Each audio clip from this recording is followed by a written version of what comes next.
Audible is the leading provider of spoken word entertainment and audiobooks, ranging from bestsellers to celebrity memoirs, news, business, and self-development. Every month, members get 1 credit to pick any title, plus 2 Audible originals from a monthly selection, and access to daily news digests from the New York Times, the Wall Street Journal, and the Washington Post, as well as guided meditation programs. Between a full-time job in IT and a full-time job in podcasting, it gets harder and harder to sit down and read the books I'm interested in. This is where Audible comes in. I can listen on my daily commute, relaxing, or while out running errands and still get in the books I've been wanting to get into. You can download titles and listen offline anytime, anywhere. The app is free and can be installed on all smartphones and tablets. Now you can try Audible risk-free with a special 30-day free trial by visiting audibletrial.com/nerdery and murdery. That's audibletrial.com/nerdery and murdery.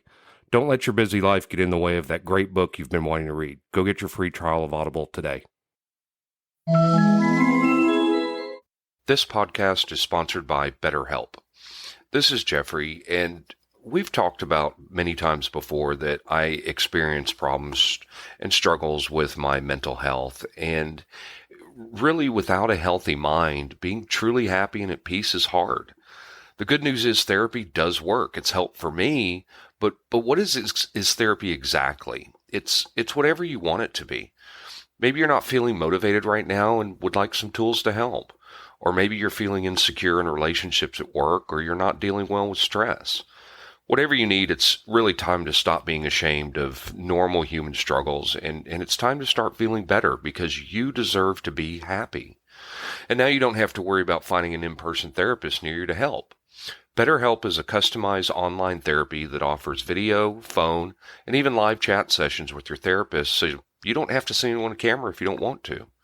It's much more affordable than in-person therapy, and you can start communicating with your therapist in under 48 hours.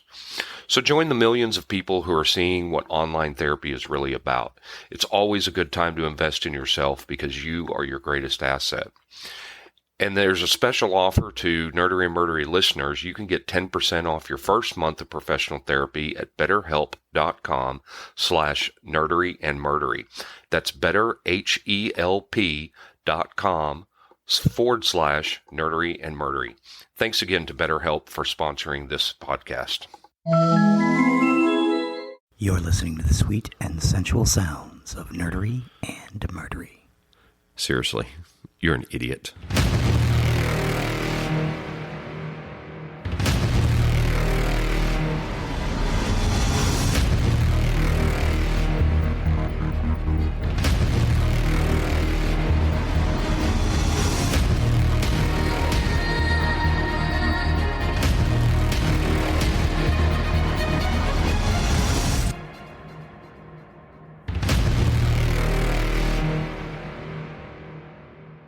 Welcome to episode 71 of Nerdery and Murdery.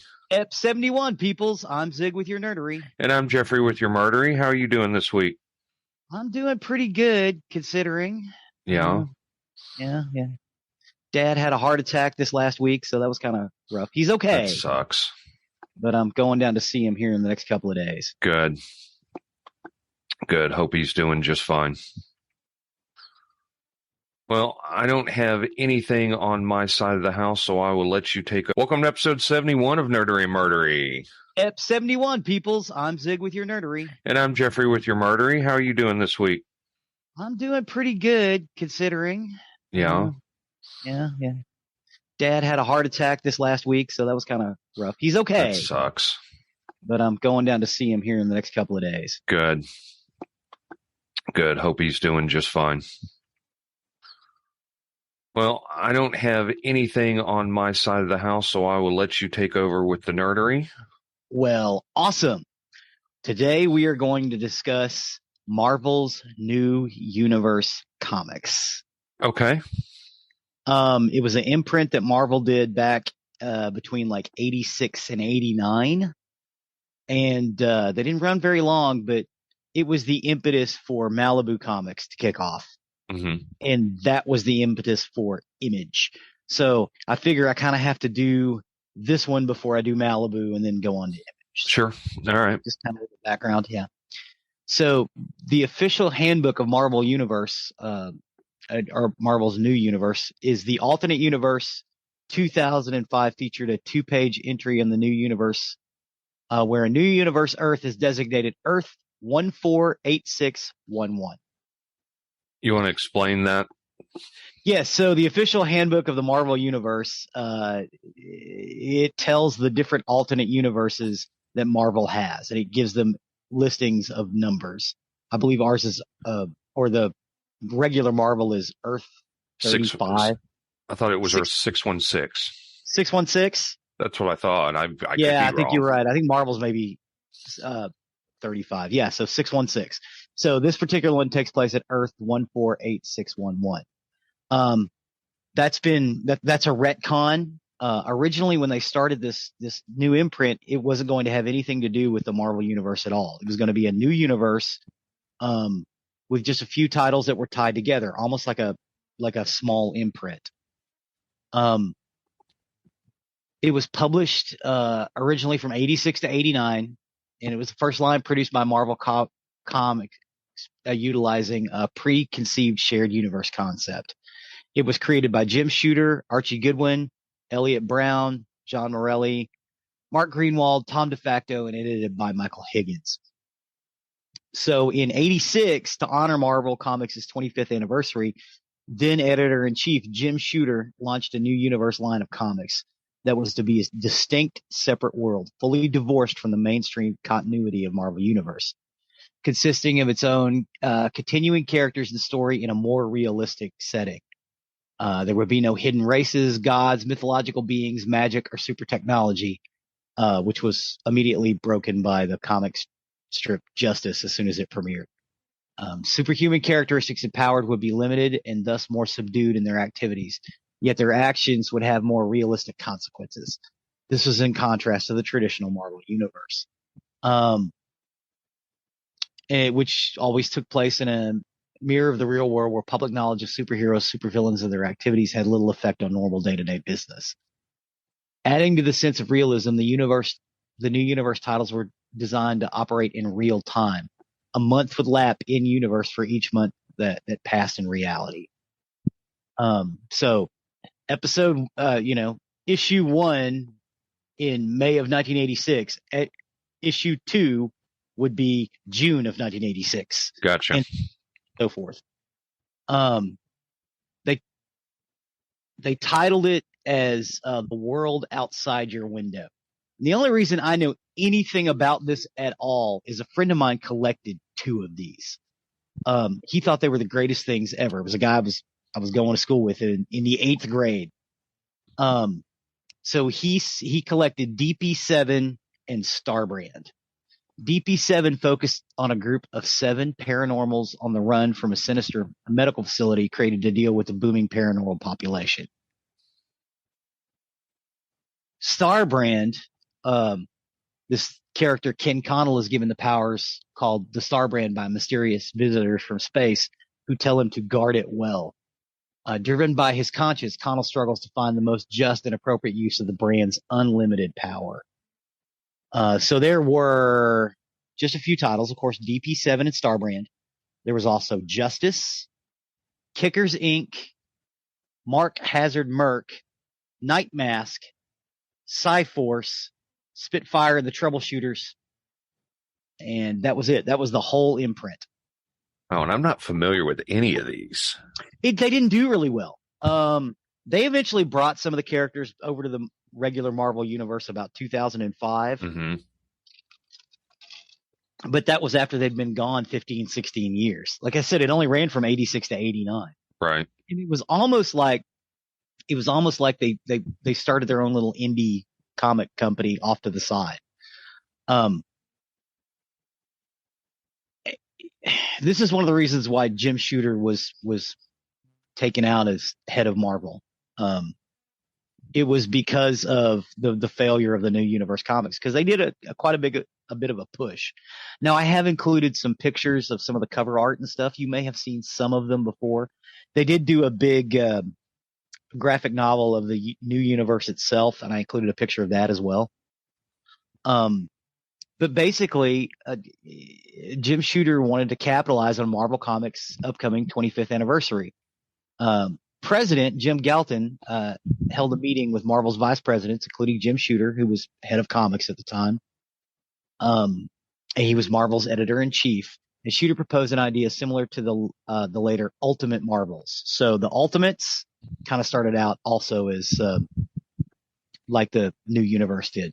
And the Ultimates is basically where the Marvel Cinematic Universe comes from. It's based on a lot of the Ultimate stories. They were a little bit darker in tone.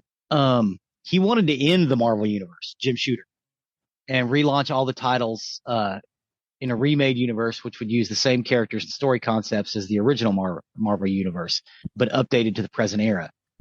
This was rejected because it was seen as meddling in a line that was very successful at the time. Marvel was number one in 1986. Sure.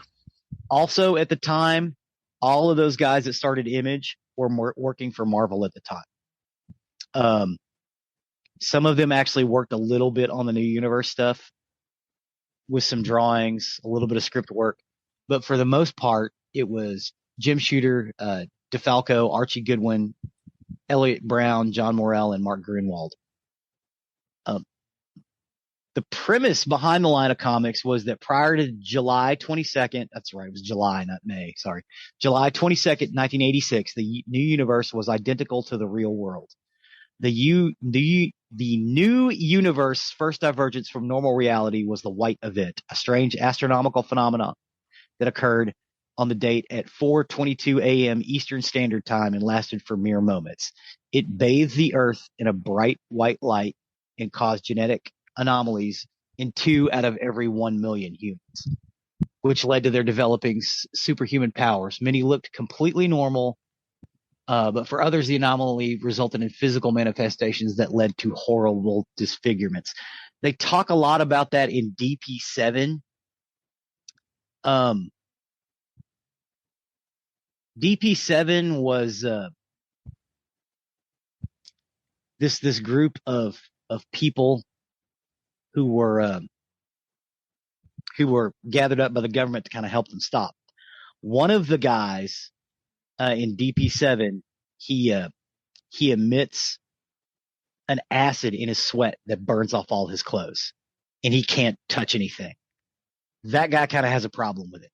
Another guy, his muscles kind of exploded on his body, like it was the equivalent of him doing 5,000 push-ups in less than a second. Wow. Which left him brutalized. Every time this thing happened to him before he got, really big, he just fall to the ground. Because it basically, it was the equivalent of him doing, months worth of exercise in a few seconds. So it left him broken almost until he got to the point where his muscles were used to it. The medical facility's kind of bad, guys. I want to say that like the idea of Gen 13 kind of came a little bit from DP7 as well. It was kind of the same sort of idea. Sounds like the Marvel Runaways came from this too. Yeah. DP7 was released in 1986. This is one of the ones my friend collected. And I've read the first like 4 or 5 of them. And then he got to where he stopped collecting them after a while because they were hard to get. Because the comic shop stopped ordering them because they weren't selling very well. They didn't give them a whole lot of time.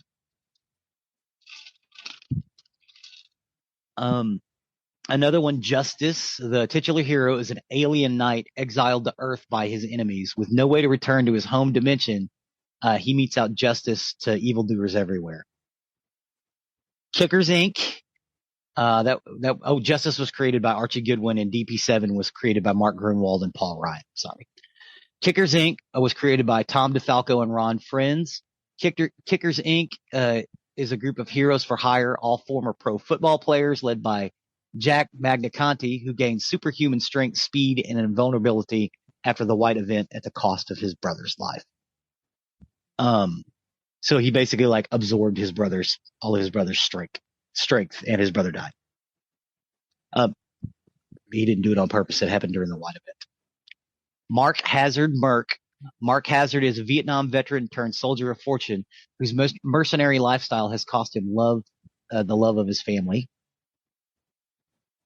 Night Mask, orphan Keith Ramsden is a counselor aided by his sister Teddy, who uses his newfound ability to enter people's dreams to help them recover from trauma and mental illness.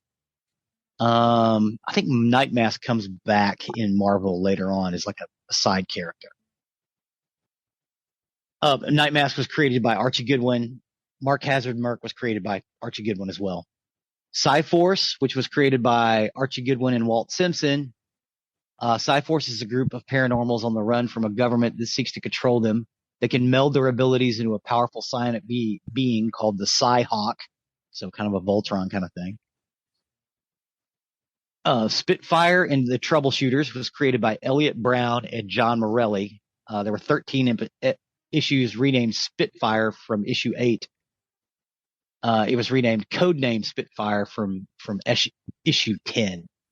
Aided by 5 prankster students, Professor Jenny Swinson steals her father's Max armor, a constructed suit built to use in a variety of capacities, when she suspects his murderers intend to use it as a weapon of war. And of course, Starbrand. Starbrand was created by Jim Shooter. There were 19 issues, 1 annual, and it was renamed the Starbrand from issue number 11. And again, it's that Ken Connell is given a power called the Starbrand by mysterious visitors from space. The new universe was heavily marketed but faced substantial problems. Jim Shooter had planned to recruit top creators, but this became unfeasible when Marvel's parent company, Cadence Industries, threatened to sell off the company, creating immense pressure for Marvel to cut costs and increase revenues. As a result, the new universe's budget was cut to nothing, and the titles in the line were staffed almost entirely by editors and creators who were new to the industry. So you had either old seasoned editors who hadn't been drawing and writing for a while, and a bunch of new kids. Those new kids ended up becoming the stars of Marvel, and then it ended up starting Image.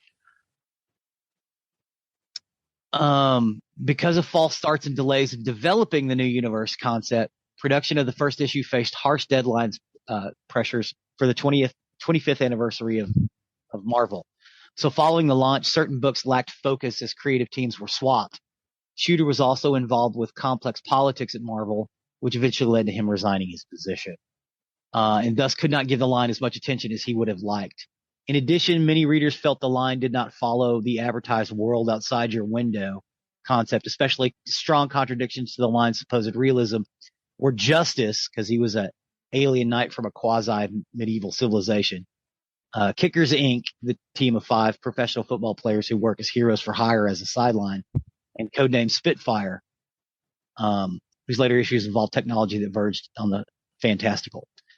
But in 2007, comics journalist Philip Cordier went so far as to declare Jim Shooter's run on Starbrand to be the new universe's only good title. Starbrand was pretty good. It was kind of dark, and this kid, it was like the Spider-Man story, only this kid had nothing. Like, Peter Parker had his Aunt May, and he had some friends, and he had a good job. Starbrand was broke. Spider-Man didn't have a good job. He had a job. He had a job. Yes. Yes. Starbrand was broke. He was like a Yeah, Spider-Man's job was constantly fraught with trouble and money and everything like that. I wouldn't say it was a good job. It was just a job. Just a job. Yeah, well, Starbrand didn't have a job after he got the Starbrand powers because, he was running around saving people.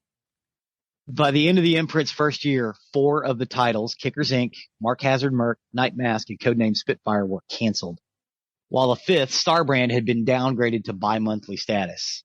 So instead of the reason Starbrand didn't have 33 issues is because it went from once a month to once every 2 months. Shooter himself had departed Marvel. The news bulletins published in the comic reassured readers that the cancellations were only a case of some series not selling as well as others. In fact, even the 4 remaining new universe titles were on the brink of cancellation.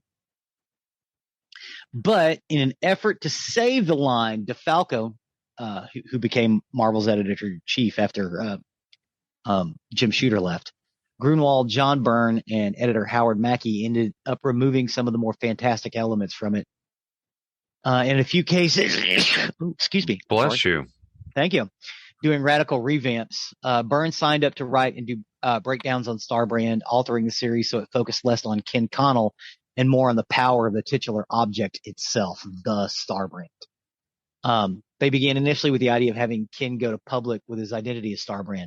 Similarly, the premise of Justice was revealed to be a hallucination that had been artificially induced in the title's protagonist by another paranormal.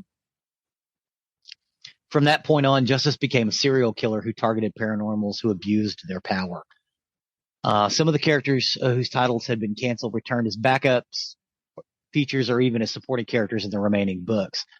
One of the founding ideas of the new universe was that the existence of paranormals would have real and lasting consequences, but so far these have been few, and on a personal level, Grunwald elaborated. This is a quote from Grunwald.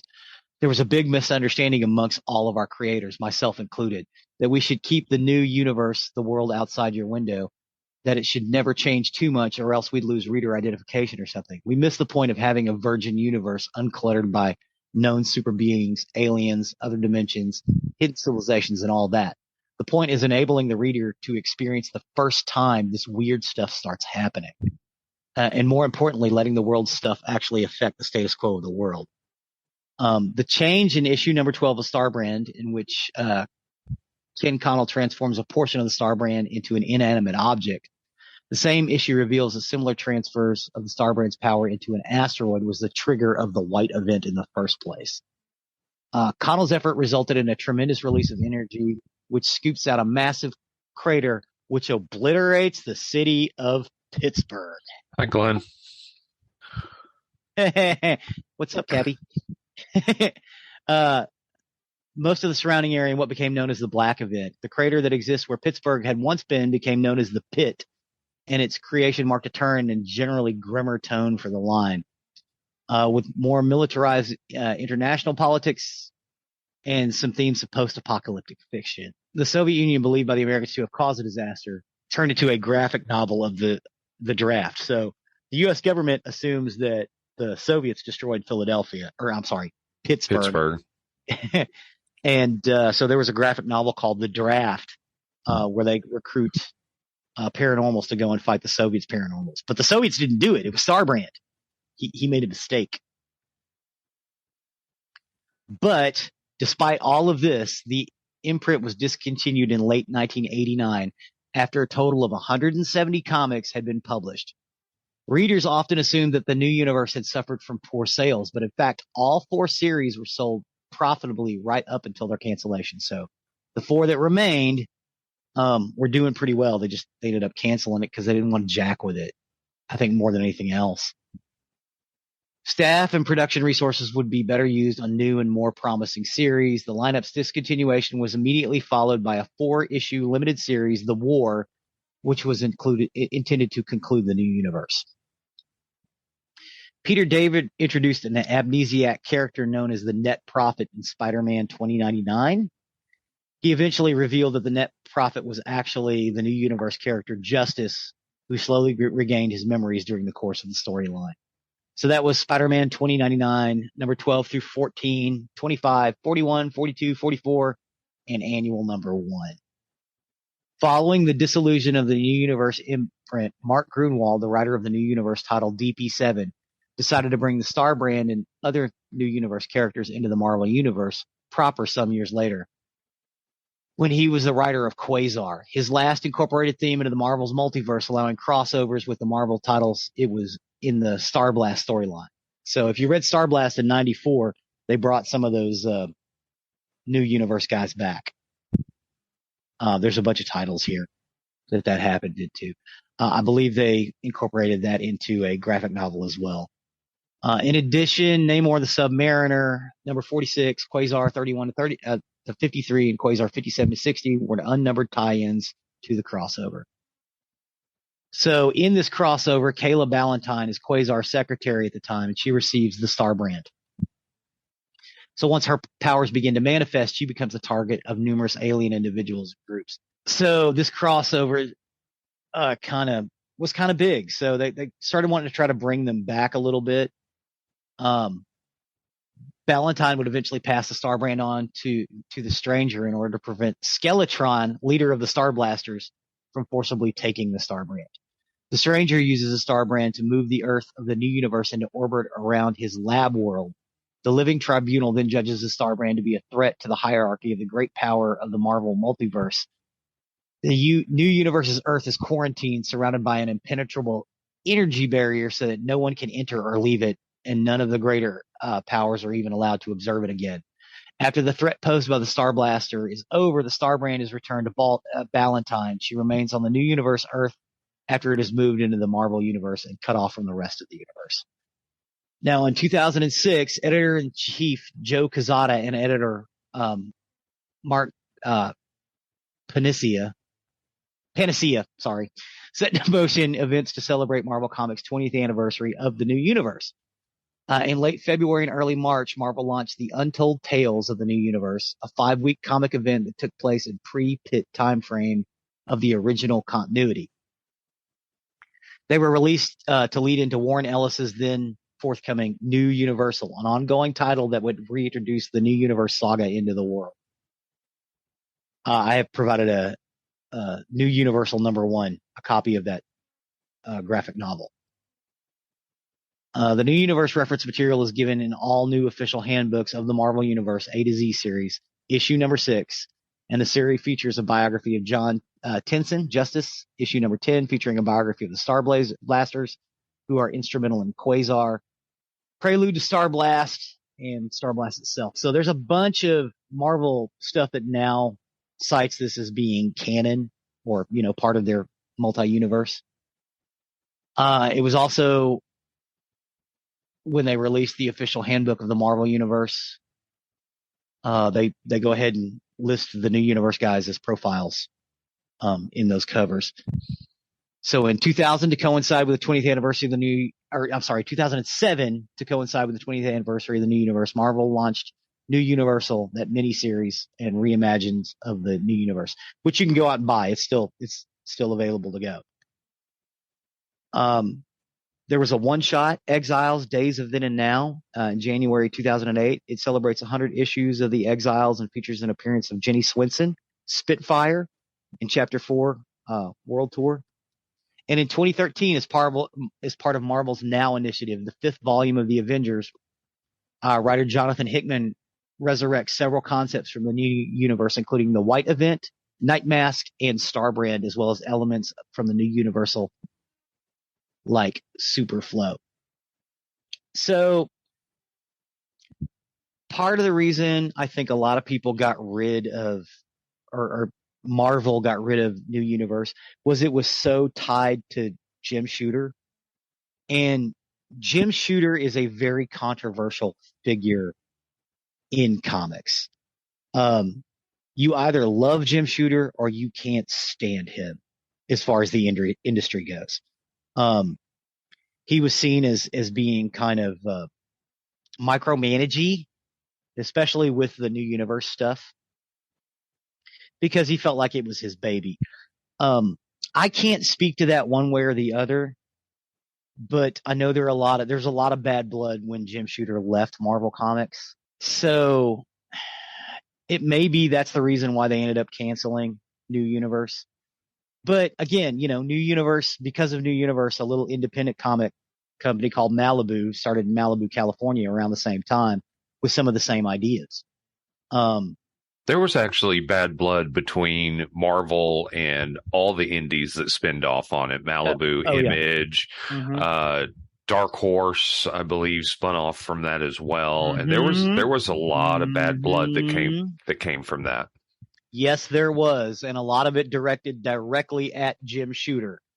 Now, again, I don't want to say that it was all Jim Shooter's fault, that it was because Jim Shooter's hard to work with. I don't know. I don't know the guy.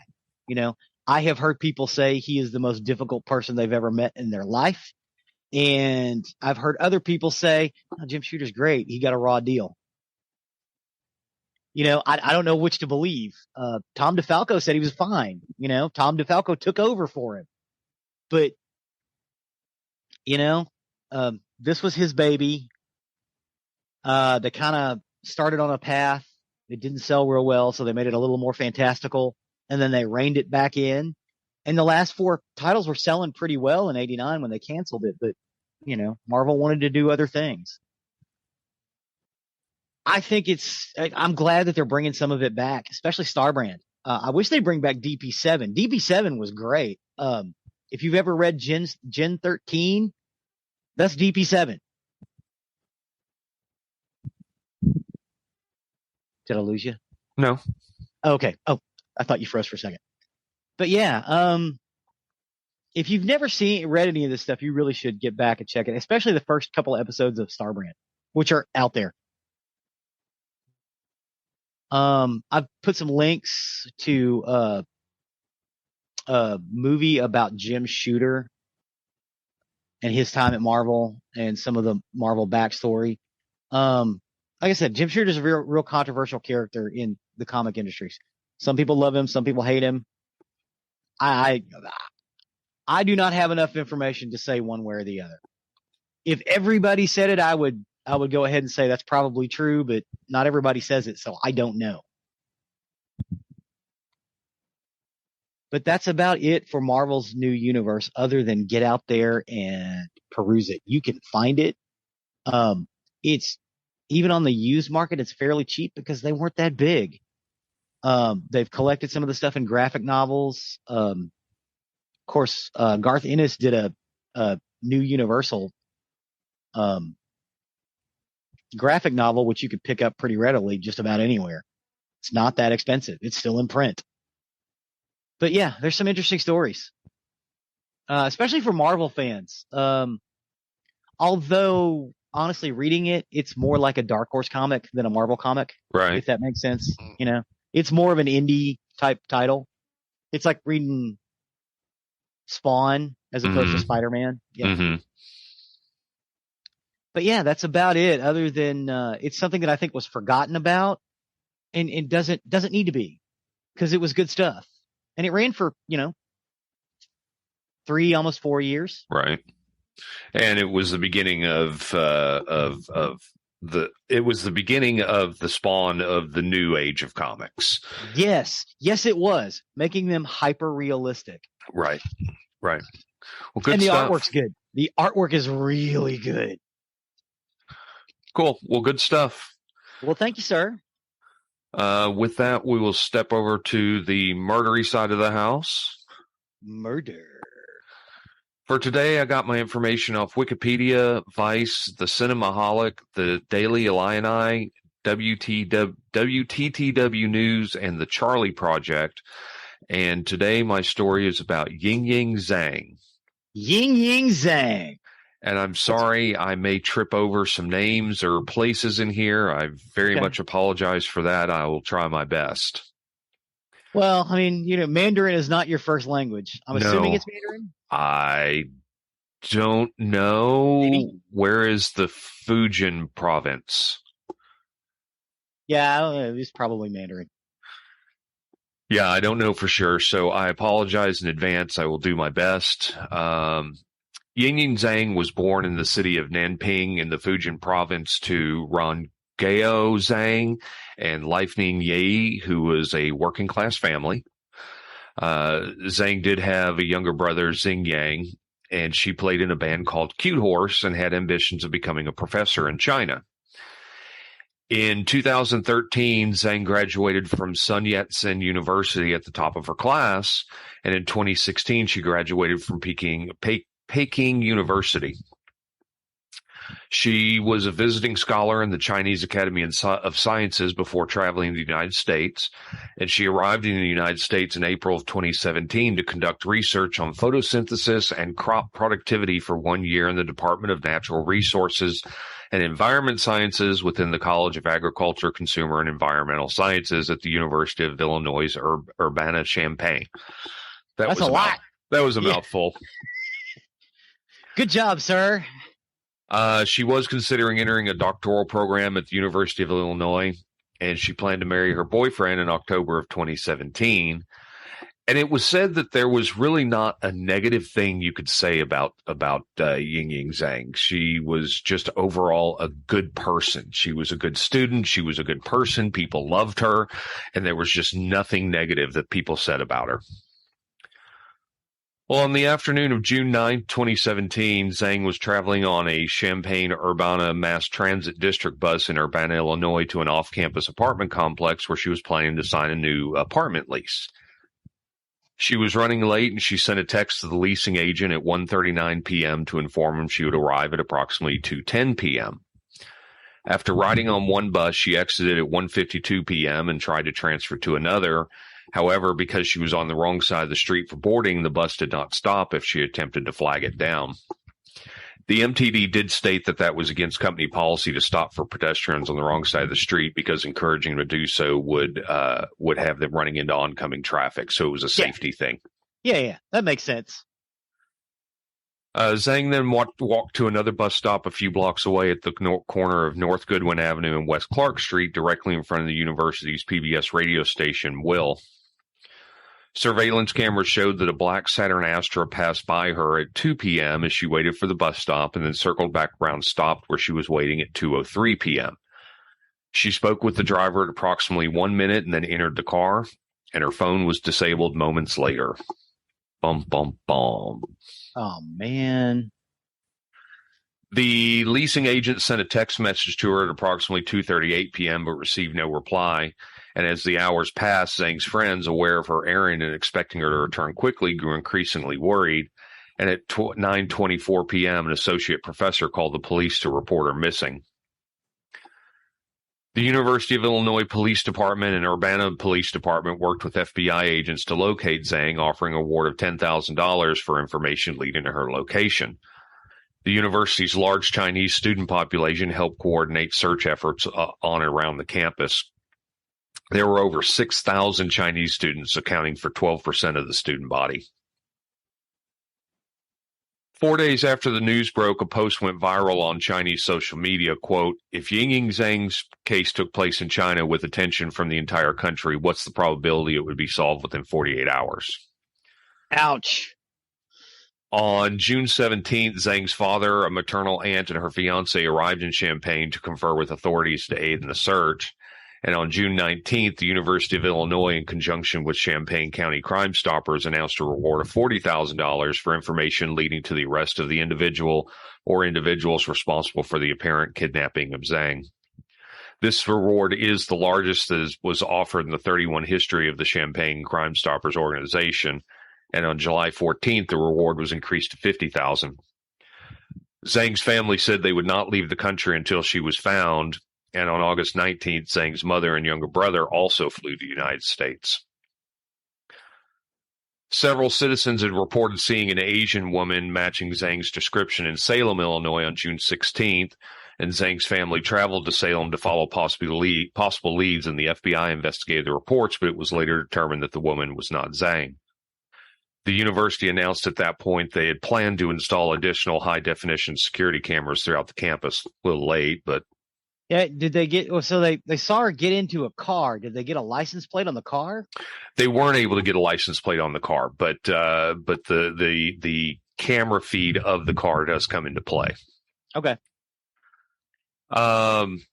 They were able to determine that that there were 18 four-door Saturn Astros registered to owners in the Champaign County area, so they began investigating.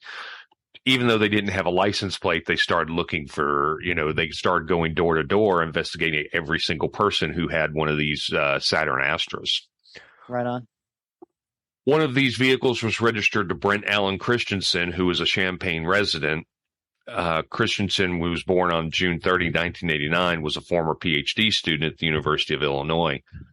He graduated from the University of Wisconsin-Madison in 2013 with a bachelor's degree in math and physics, and graduated with a master's degree in physics from the University of Illinois Urbana-Champaign in 2017.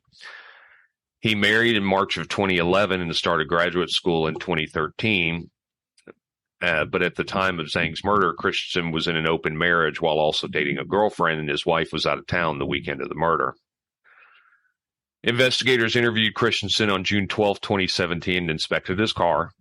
And when questioned, Christensen reportedly claimed he did not remember what he was doing at the time of Zhang's disappearance. He later told investigators he may have been sleeping or at home playing video games. On June 14th, investigators reviewed the surveillance video footage and observed that the car's sunroof was similar to the one on Christensen's car.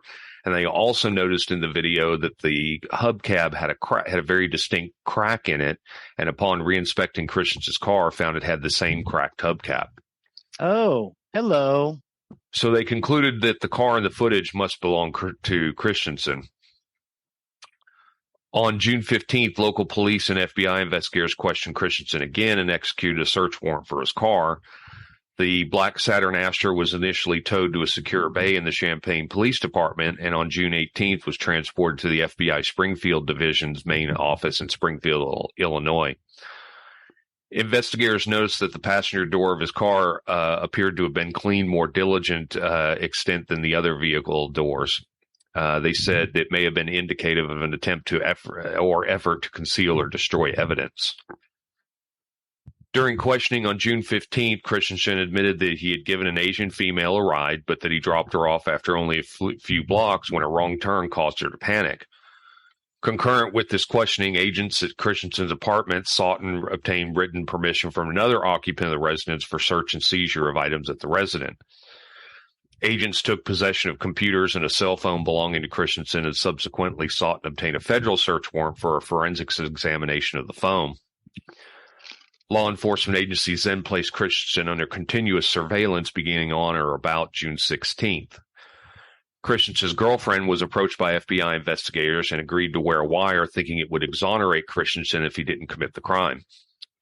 Right on. So, yeah, I'll wear a wire. We'll get this sorted out.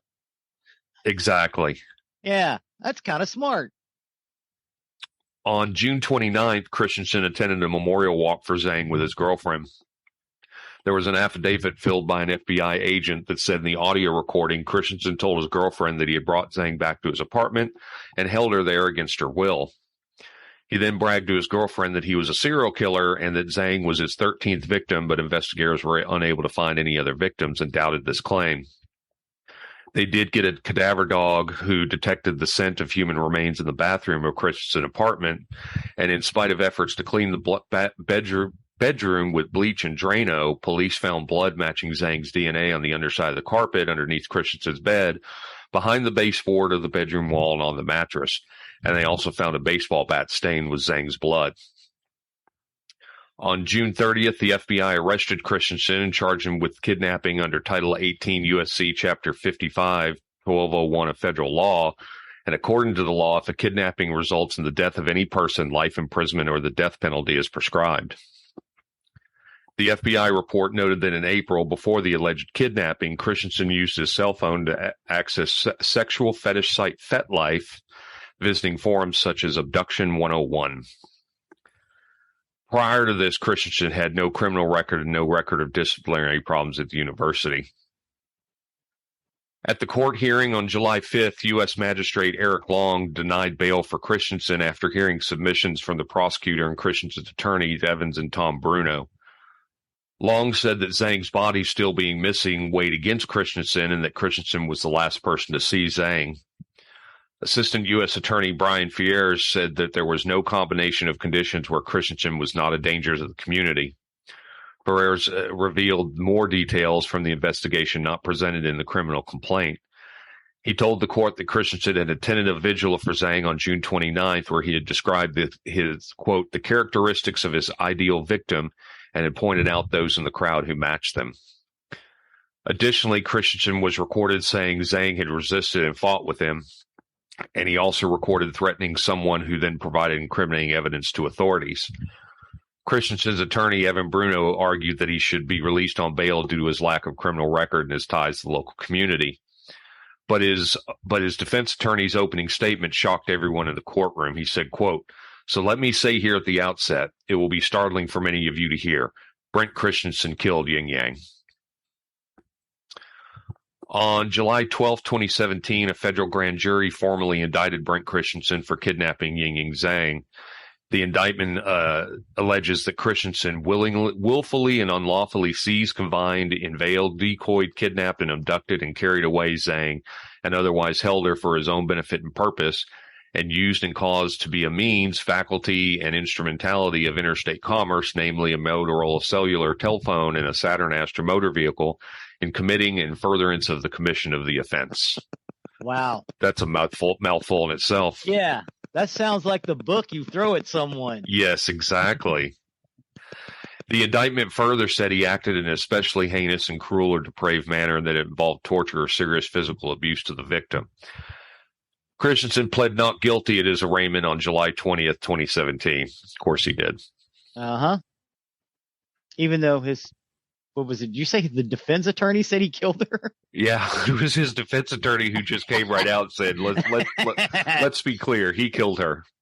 Oh, wow. Christensen's trial began in June 2019 with his attorney, George Tassif, admitting in the opening statements that Christensen killed Zhang and he was on the trial for his life because he could face the death penalty. Evidence was provided that before Christensen abducted Zhang, he had posed as an undercover police officer and attempted to abduct graduate student Emily Hogan. He asked Hogan to get into his car and she refused and he drove off. Hogan reported this to police and posted about the event on social media. And then after picking up Zhang later that same morning and taking her back to his apartment, Christensen choked, raped, and stabbed her in his bedroom before dragging her to his bathroom where he beat her with a baseball bat and decapitated her. Wow. On June 24, 2019, the 12-member jury deliberated for less than 2 hours before returning the verdict. Christensen was found guilty of 1 count of kidnapping resulting in death and 2 counts of making false statements to agents of the Federal Bureau of Investigation. During sentencing deliberations, the jury could not unanimously agree to sentence Christensen to death, and as a result, he was sentenced to life in prison without the possibility of parole on July 18, 2019. YingYing's family believed that Christensen should be executed.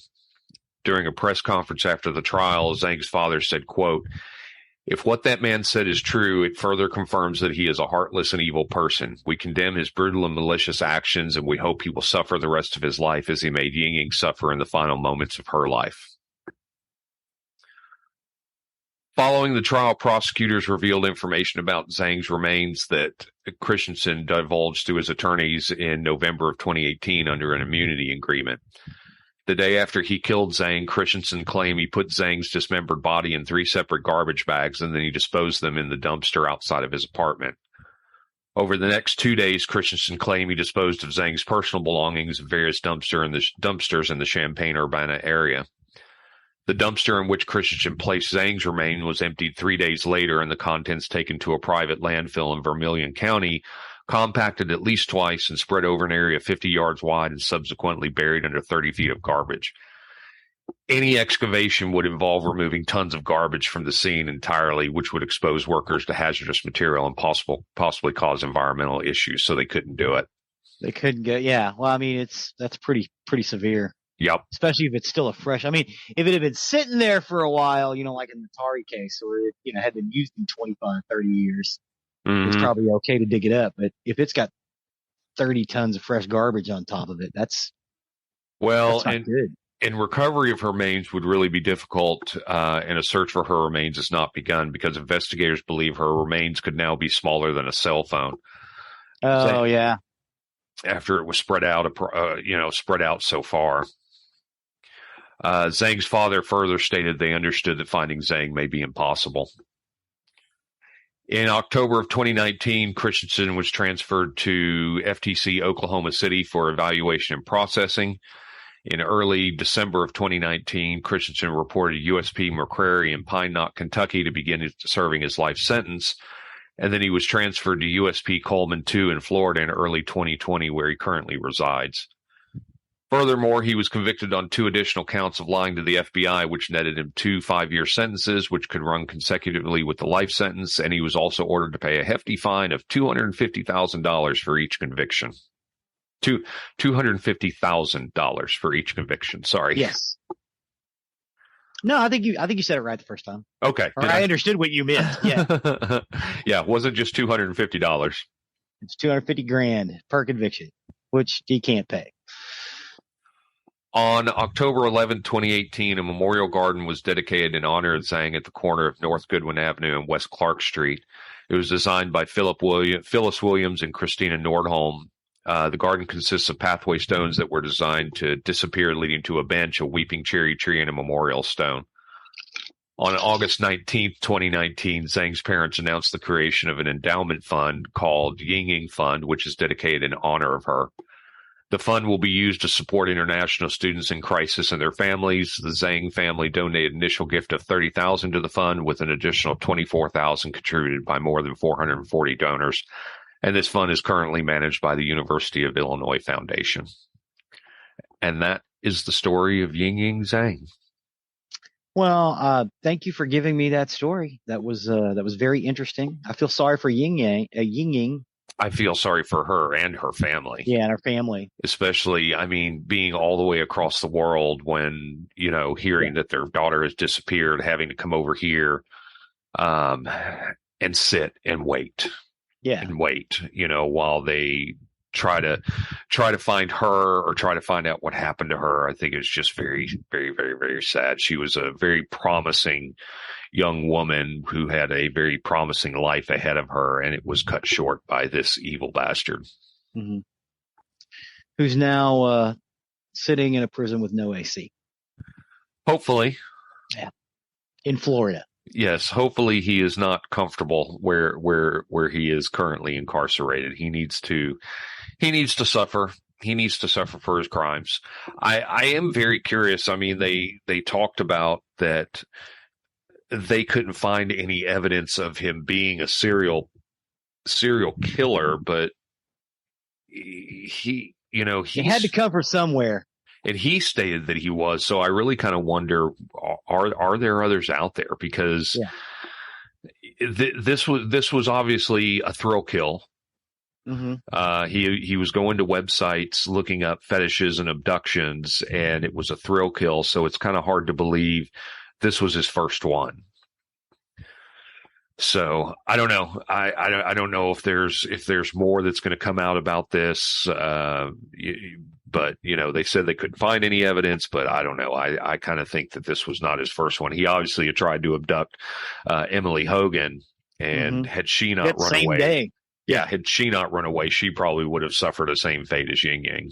Yeah, or suffered the fate instead of YingYing. Right, exactly. So that'll take us to the end of another recording week. As always, you can find our information on nerderyandmurdery.com. You can find links to this episode plus pictures that go along with it. You can also find our contact information there, where if you wish to contact us, talk about things you want to hear, things you don't want to hear, things you like, things you don't like about the show. We do listen to it all. We also have a YouTube channel where you could go and see videos of us doing our thing, other little videos that we found amusing and put on there, plus playlists. That is at Nerdery and Murdery, the YouTube channel. Thank you for that. You're welcome. Thank you. You can also find the link to our merchandise, where if you wish to show off your Nerdery Murdery fandom, please do go there and see the items we have in stock. You can definitely walk around showing that you're a fan of the show. You can also find the link to our patrons, our Patreon. So if you wish to donate to the show, help keep us going, there are costs that are involved with this show in producing it and putting it on the air. So please do consider being a patron. With your patronage, you do get exclusive episodes. Plus you get episodes earlier than everybody else. Please and thank you. Please and thank you. And last, as a reminder, please don't forget to put a 5-star review wherever you can. It really helps us, help other people find our content, and helps get us out in front of everybody else. So with that, I have been Zig with your nerdery. And I'm Geoffrey with your murdery. Cue the music.